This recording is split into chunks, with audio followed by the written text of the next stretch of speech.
एक मिनट लोग पीछे आराम से धक्का मुझे थोड़ा जब हो गया बनाओ क्या बनाओगे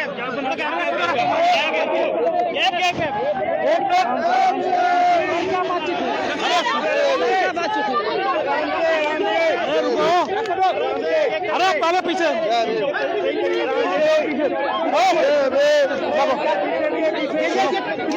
ऐसा पहले पीछे हटाओ पहले वो करो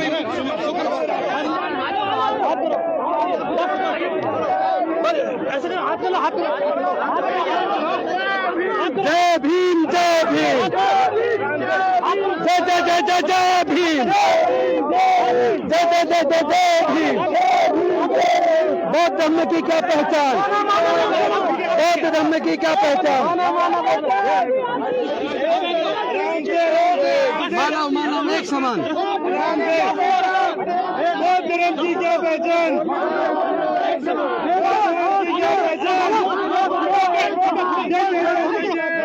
जय भीम जय भीम जिंदाबाद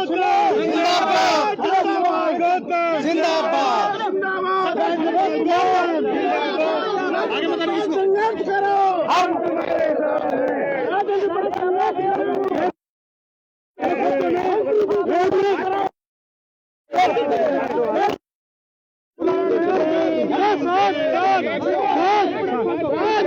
ऐसे बात नहीं हो पाएगी। सुनिए मेरी बात, चुप करिए सब, अगर आप लोग बात करना चाहते हैं सुनिए मेरी बात सुनिए, मेरी बात सुनिए। इस तरीके से बातचीत नहीं हो सकती है, इस तरीके से बातचीत नहीं हो सकती। ये तरीका ये सही नहीं है, ये आप इस तरीके से बातचीत नहीं कर सकते।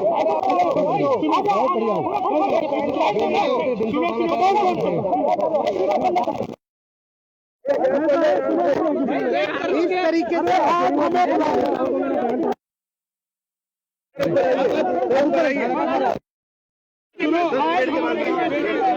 सर आप पीछे आइए, थोड़ा पीछे सर, ऊपर आइए, ऊपर आइए।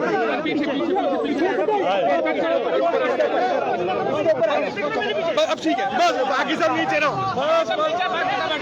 आराम से थोड़ा पीछे। अरे भाई किचन को कवर करो, बस बस बस बस, अब इससे ज्यादा धक्का मत दो, हाथ दे दिया, बस आइए थोड़ा पीछे। अब सुनिए,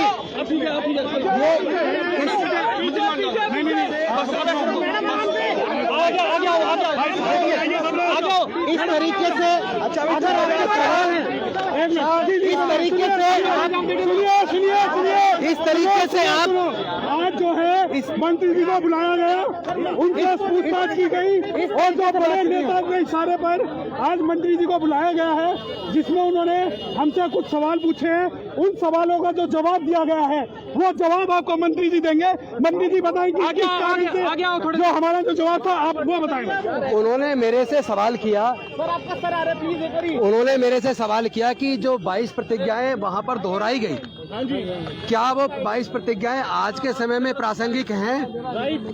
तो मैंने उसका जवाब दिया कि देश के पूर्व राष्ट्रपति रामनाथ कोविंद जी वो पुरी के मंदिर उड़ीसा गए, उनको अंदर घुसने नहीं दिया मंदिर के अंदर। और मैंने दूसरा जवाब दिया, खैरलांजी कांड हुआ महाराष्ट्र के अंदर, कुमेर कांड हुआ राजस्थान के अंदर, जितेंद्र मेघवाल का मूछ रखने पे हत्या हुई, और इसके साथ साथ इंद्र मेघवाल की घड़ा छूने पे हत्या हुई, हाथरस की बेटी के साथ बलात्कार करके उसकी हत्या हुई, और अभी लखीमपुर खीरी में 2 बहनों का सामूहिक बलात्कार करके उनको फांसी पे लटकाया गया। मध्य प्रदेश के अंदर होली के दिन होलिका का पूजा करने पर दलित महिला को होलिका में जला दिया गया। कर्नाटक के अंदर मंदिर की मूर्ति छूने पर दलित समाज के एक परिवार के ऊपर 60,000 रुपए का जुर्माना लगाया गया। और इसके साथ साथ पूरे देश के अंदर हम देख रहे हैं लगातार दलितों के साथ जाति की वजह से उत्पीड़न हो रहा है। एक आईपीएस ऑफिसर जिनकी पत्नी आईएफएस ऑफिसर हैं, उनकी शादी थी तो पूरे गांव में उनको धमकी दी गई राजस्थान के अंदर, अगर घोड़ी पे बारात निकालोगे तो तुम्हें हम जिंदा नहीं छोड़ेंगे। मजबूरी में उस आईपीएस ऑफिसर को, चूंकि वो आईपीएस थे, उन्होंने अपने उच्च अधिकारियों से बात की तो राजस्थान के उस गांव को छावनी में तब्दील किया।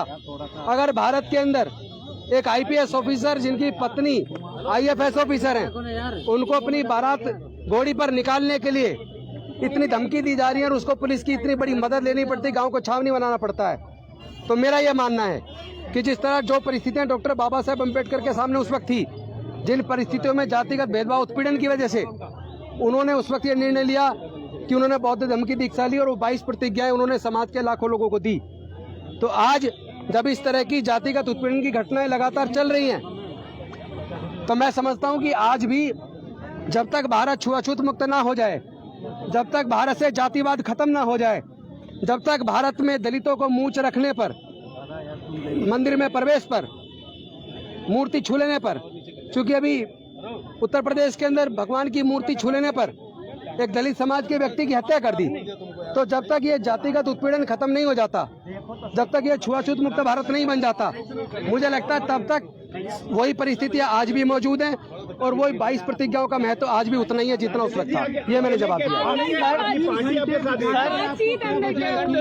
दलित अकेले कैसे लड़ेंगे? आपकी पार्टी तो आपके साथ ही नहीं नजर आ रही है। दलितों के साथ जब भी कोई जुर्म होता है तो देश की सारी पार्टियां और उनके बड़े नेता चुप्पी साध लेते हैं। दलितों को अपनी लड़ाई खुद लड़नी पड़ती है और हम लड़ेंगे, हम डरने वाले लोग नहीं है। क्या आप खुद को आम आदमी पार्टी से अलग कर लेंगे आप, क्योंकि एक भी कार्यकर्ता मौजूद नहीं था यहाँ पे? मैं डॉक्टर बाबा साहेब अम्बेडकर का सच्चा सिपाही हूँ, मेरे खून में गद्दारी नहीं है, मैं गद्दारी नहीं कर सकता, लेकिन अगर मेरे साथ होने वाले जुल्म पर इस तरह की राजनीति चलेगी तो मैं अपने समाज से चर्चा करके भविष्य के लिए निर्णय लेने के स्वतंत्र हूँ। लेकिन अरविंद केजरीवाल ने पार्टी पीछे हो गए। मैं डॉक्टर बाबा साहेब अम्बेडकर जी के बनाए रास्ते पर चलता हूँ। मैं समता सैनिक दल का जवान हूँ। मैं भारतीय बौद्ध महासभा मिशन जय भीम का एक सच्चा कार्यकर्ता होने के नाते, एक कट्टर अम्बेडकरवादी होने के नाते, और चूंकि मुझे भारत के संविधान जो डॉक्टर बाबा साहेब अम्बेडकर जी ने बनाया उसमें मेरी गहरी आस्था है, इसलिए मैं किसी भी प्रकार का गैर कानूनी असंवैधानिक काम नहीं करता हूं। लेकिन जो लोग हमारे समाज के ऊपर उत्पीड़न करते हैं, मैं उनको एक और आज आह्वान कर देना चाहता हूं, बता देना चाहता हूं, अगर उन्होंने भारत को छुआछूत मुक्त भारत नहीं बनाया, अगर भारत से जातिवाद खत्म नहीं हुआ, तो ये 10,000 नहीं, भारत के अंदर करोड़ों लोग बौद्ध धर्म की दीक्षा लेंगे और बाबा साहब का सपना पूरा करेंगे। सामाजिक प्रोग्राम है ये। दिल्ली से लेकर पंजाब तक में आम आदमी पार्टी दलितों के बूते सत्ता में आई, तस्वीरें लगाई उसने बाबा साहब डॉक्टर अंबेडकर की अपने पोस्टर पे। तो क्या इस पूरी घटना ने आम आदमी पार्टी को एक्सपोज कर दिया है कि वह सिर्फ बाबा साहब की तस्वीर लगा के दलितों का वोट ले रही है, और जब एक बाबा साहब की बात करने वाला व्यक्ति, उसका मंत्री जब मुसीबत में है किसी ना किसी तरीके से, तो पल्ला झाड़ लिया उसने, एक्सपोज हो गई पार्टी?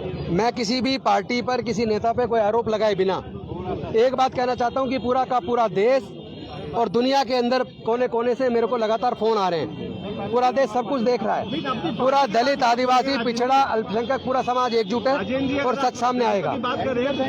सर बाबा साहब मैं एकदम straight forward. Baba Saheb please don't try to put words in my mouth. मैं एक वकील हूँ और मैं जवाब दूंगा। मेरे समाज के लोग तय करेंगे कि मुझे क्या करना है, मेरा समाज का डर नहीं है।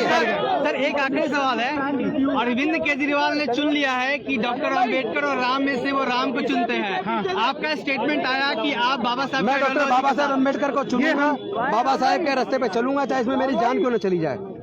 मैं हर प्रकार के सेक्रीफाइस के लिए तैयार हूँ और मैं पैसे से वकील हूँ, मैं बेरोजगार नहीं हूँ, मेरा कोई रोजगार नहीं छिन जाएगा। आप इस्तीफा देंगे क्या? किस चीज से? आम आदमी पार्टी से। मैं एक एमएलए हूँ, मैं क्यों इस्तीफा दूंगा? मैं जनता ने जिताया, मैं जनता को धोखा नहीं दे सकता, जनता के मुद्दे उठाऊंगा मैं। सर आपने ये क्यों नहीं वेट किया कि आपको? मेरे साथ मेरा समाज है, मुझे किसी की जरूरत नहीं है। अगर न्यायोचित